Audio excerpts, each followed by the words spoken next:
২৬শে নভেম্বর ২০০৮ মুম্বাই শহরে ঘটেছিল এক ভয়াবহ সন্ত্রাসী হামলা।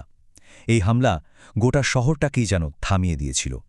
কিন্তু এর পেছনের যে পরিকল্পনা, সেটা ছিল আরও অনেক বেশি জটিল আর দীর্ঘমেয়াদী।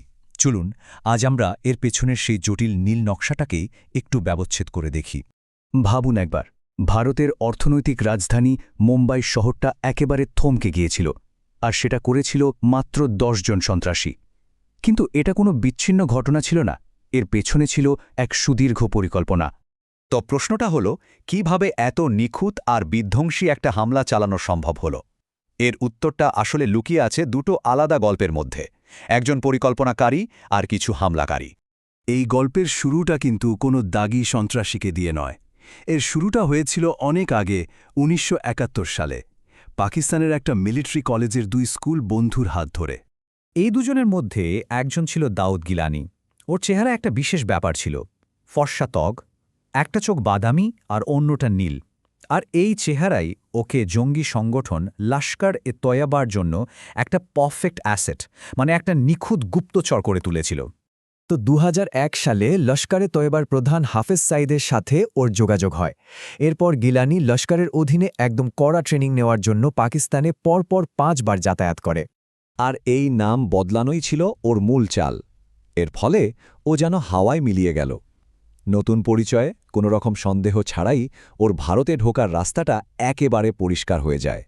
তো একদিকে যখন আমেরিকায় বসে হেডলিকে তৈরি করা হচ্ছে, ঠিক সেই সময়ে কিন্তু লস্কর-ই-তৈয়বা পাকিস্তানে তাদের অ্যাটাক টিম বা বলা যায় পদাতিক বাহিনীও বানাচ্ছিল।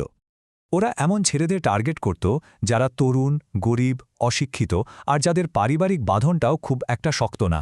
যেমন ধরুন আজমল কাসাবের কথা, ২১ বছরের এক তরুণ যে কিনা শুধু নতুন জামা কেনার টাকা নিয়ে বাবার সাথে ঝগড়া করে বাড়ি ছেড়েছিল। আর এই ছেলেদের নিয়োগ করার পর তাদের এমন এক কঠিন আর নৃশংস ট্রেনিংয়ের মধ্যে দিয়ে নিয়ে যাওয়া হতো, যা শুনলে অবাক হতে হয়। এর উদ্দেশ্যই ছিল ওদেরকে পুরোপুরি ভেঙে দিয়ে একদম কট্টর জঙ্গি হিসেবে নতুন করে গড়ে তোলা। তো এই ট্রেনিং প্রক্রিয়াটা শুরু হয়েছিল মোট ৩২ জনকে নিয়ে। কিন্তু ট্রেনিংটা এতটাই কঠিন ছিল যে অনেকেই মাঝপথে পালিয়ে যায়।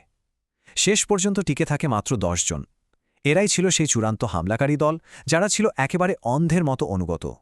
হামলাকারীরা তো রেডি, কিন্তু প্ল্যানটার জন্য একটা নিখুঁত ব্লুপ্রিন্ট দরকার ছিল। আর ঠিক এখানেই ডেভিড হেডলির আসল কাজটা শুরু হয়। ওর ভূমিকাটা ছিল সবথেকে গুরুত্বপূর্ণ। হেডলি ওর সেই পুরনো স্কুল বন্ধু তাহাওয়ার রানার সাথে আবার যোগাযোগ করে, আর মুম্বাইয়ে একটা অফিস খোলার জন্য রানার ভিসা কনসালটেন্সি ব্যবসাকে একটা ঢাল হিসাবে ব্যবহার করে। এরপর ২০০৬ থেকে ২০০৮ এই ২ বছরে হেডলি একজন আমেরিকান বিজনেসম্যানের পরিচয়ে বারবার মুম্বাই আসে। উদ্দেশ্য একটাই, হামলার জন্য পুঙ্খানুপুঙ্খ রেকি করা। ও শুধু টার্গেটগুলোর ছবি বা ভিডিওই তুলেনি, বরং প্রত্যেকটা জায়গার ঢোকার রাস্তা, বেরোনোর পথ, ভেতরের নকশা সবকিছু একেবারে ম্যাপ করে ফেলেছিল। এমনকি জঙ্গিরা যাতে সমুদ্রপথে এসে সহজে নামতে পারে, তার জন্যেও একদম সঠিক জায়গাটা খুঁজে বের করতে ভিডিও করে রেখেছিল। তো সব তথ্য জোগাড়, টিমও তৈরি, এবার শুরু হলো অপারেশনের একদম শেষ পর্যায়ে।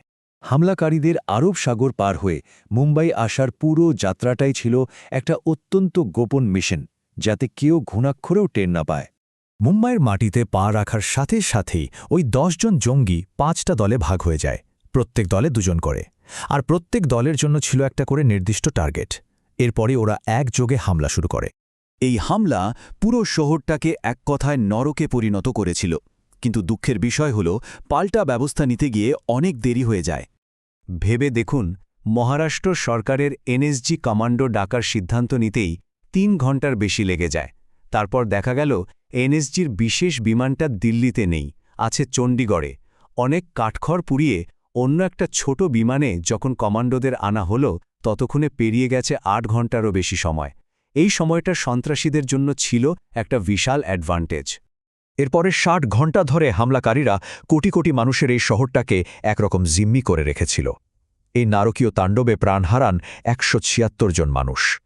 শেষ পর্যন্ত ১০ জন সন্ত্রাসীর মধ্যে ৯ জনই মারা যায়, কিন্তু একজন আজমল কাসাব, ওকে জীবন্ত ধরা সম্ভব হয়। আর এটাই ছিল সবচেয়ে বড় ব্রেক থ্রু।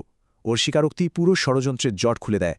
পাকিস্তানের সেই ২ স্কুল বন্ধু থেকে শুরু করে মুম্বাইয়ে চালানোর শেষ গুলিটা পর্যন্ত সব কিছু।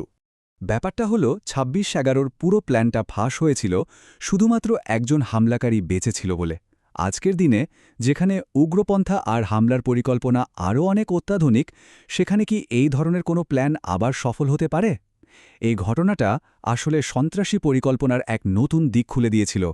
পশ্চিমা স্টাইলে রেকি আর গেরিলা স্টাইলে হামলা, এটা এমন একটা ব্লুপ্রিন্ট যা আজও সারা বিশ্বের নিরাপত্তা সংস্থাগুলোকে ভাবায় এবং ভয়ও দেখায়।